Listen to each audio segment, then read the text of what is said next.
دیکھیے یہ فرق ہوتا ہے جب آپ کسی اکیڈمشن سے بات کرتے ہیں نا تو پھر آپ کو وہ تاریخ کے تناظر سے اور بہت اس سے بات سمجھا دیتا ہے. ہمیں شو کا ٹائم بھی ہمارا رن آؤٹ ہو رہا ہے. میں جی بس ایک بات جو میرے ذہن میں باہر آ رہی ہے وہ یہ کہ فائنلی حکومت نے امن in the interest of peace on the streets انہوں نے معاہدہ کر لیا ہے, چینج آف فیس ہوا, جو پوری چیز میرے خیال ناظرین اس سے واقف ہیں. لیکن ایک چیز جس پر بہت سوال اٹھ رہا ہے وہ یہ ہے کہ جو اگریمنٹ ہوا وہ سیکرٹ ہوا. اپوزیشن بھی اس پہ بہت کرٹیسزم کر رہی ہے. میرا موقف یہ ہے کہ شاید اس کو سیکرٹ رکھنے کی ضرورت تھی, بالخصوص اس لیے کہ جو ایک بہت کنٹینٹیشیس پوائنٹ تھا اس پہ یا بیک ٹریکنگ ہوئی ہے یا جو بھی, انہوں نے کہا کہ اب ہم ایمبیسی کو بند بھی نہیں کرنا چاہتے اور انوائے کو واپس بھی نہیں بھیجنا چاہتے. جب یہ صورتحال بہت واضح طور پہ کہہ دی گئی اور پھر آپ نے جو نیگوسیشنز میں بات ہوئی اس کو سیکرٹ رکھا ہے, آہستہ آہستہ کھول رہے ہیں. پہلے کیبنٹ سے بات ہوئی, پھر اتحادیوں سے بات ہوئی, ہوپفلی پھر پارلیمنٹ میں بھی بات ہوگی. آپ کے خیال میں یہ غلط اسٹریٹجی ہے یا صحیح اسٹریٹجی ہے؟ بہت ایک دم سے سمجھیے پش بیک آیا سیکرٹ کے حوالے سے. مجھے لگا کہ بعض دفعہ شاید انڈر دا کورز رکھنا ایک اچھی اسٹریٹجی ہوتی ہے تاکہ صورتحال پنپنے سے پہلے بگڑ ہی نہ جائے. بعض ہر ریاست وہ کیوں نہ دنیا کی بہت ہی متحرک جمہوریت ہو جہاں شفاف ہر چیز کو بتانا اور آزاد پریس کیوں نہ ہو, ہر ریاست میں سیکریسی ہوتی ہے, خفیہ چیزیں کچھ رکھی جاتی ہیں کیونکہ عوام کے مفاد میں اور ریاست کے مفاد میں ہوتا ہے کہ بعض چیزوں کو فوری طور پر نہیں بتایا جائے. برطانیہ میں 20-25 سال کے بعد دستاویز دستیاب کیے جاتے ہیں جو اس وقت سیکرٹ رکھا گیا ان کو. بعض جگہوں پر 30 سال 35 سال. پاکستان کے پاس تو بڑا ایک اچھا پروگریسو لا ہے, ہم 20-25 سال کے اندر ہم ڈی کلاسیفائی کر دیتے ہیں. یہ البتہ ایک بڑا غیر معمولی معاہدہ ہے کیونکہ یہاں پر ریاست کے اپنے اندرونی کوئی حقیقتوں کو سیکرٹ رکھنے کی کوشش نہیں کی جا رہی, بلکہ ایک سیاسی طاقت اور ریاست کی نمائندے. یہ بہت کم میرے علم میں, میرا علم بڑا محدود ہے, ہر روز میں سیکھتا ہوں اور اس سے بھی بہت کچھ سیکھ رہا ہوں. یہ پہلی بار ہے کہ ایک ریاست اور ایک سیاسی جو تحریک ہے یا مذہبی سیاسی تحریک اس کے درمیان معاہدہ ہوتا ہے اور اس کو سیکرٹ رکھا جاتا ہے. لیکن میں اعتماد کرتا ہوں حکومت کی خوش نیتی پہ, وہ اس کے ججمنٹ میں یہ عوام کے مفاد میں اس وقت نہیں ہوگا اس معاہدے کو پوری طرح شفاف طور پر شیئر کرنا. لیکن میں امید کرتا ہوں کہ اس میں بنیادی جو پلرز ہوتے ہیں, ستون ہوتے ہیں ریاست کے, یعنی کہ امن میں یقین, رول آف لا یعنی کہ قانون کی بالادستی, اس پر کوئی کمپرومائز نہیں ہوگا. اور وہ جو لوگ شہید ہوئے ہیں ان کا بھی کچھ احتساب ہوگا جن لوگوں نے ان کو قربان کیا. تو دیکھتے ہیں وقت کے ساتھ, کیونکہ احتساب کا وقت آئے گا. آپ نے یہ بات بالکل صحیح کہی کہ احتساب ہونا چاہیے, اور یہ عامر رانا صاحب نے بھی پوائنٹ آؤٹ کیا کہ جو ایک بہت بڑی کمزوری ہے پروونشل گورنمنٹس کی بھی اور فیڈرل گورنمنٹ کی بھی, we don't have right police, تو ہم بلیک میل ہو جاتے ہیں. وہ رینجرز کو ہم یوز کرتے ہیں, اور ہم یہ جو ہمارے پولیس والے تھے, ہم تقریباً ہم نے سمجھے لائیو ایمونیشن استعمال ہوا جس کی کوئی جسٹیفیکیشن نہیں ہے.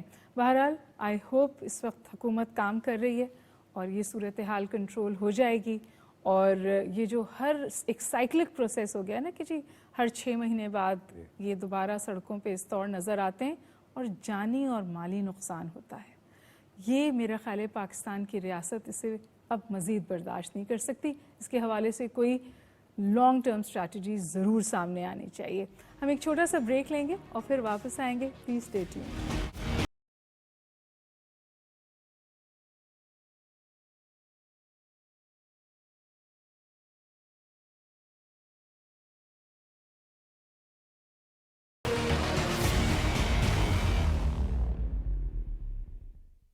اب ایک اور بالکل الگ بات کرنے جا رہے ہیں, اور وہ یہ کہ اس وقت ہم سب بہت خوش ہیں کیونکہ پاکستان نے امیزنگ پرفارمنس کی ہے کرکٹ میں, اور پوری نیشن سمجھیے اس پہ جڑ گئی ہے.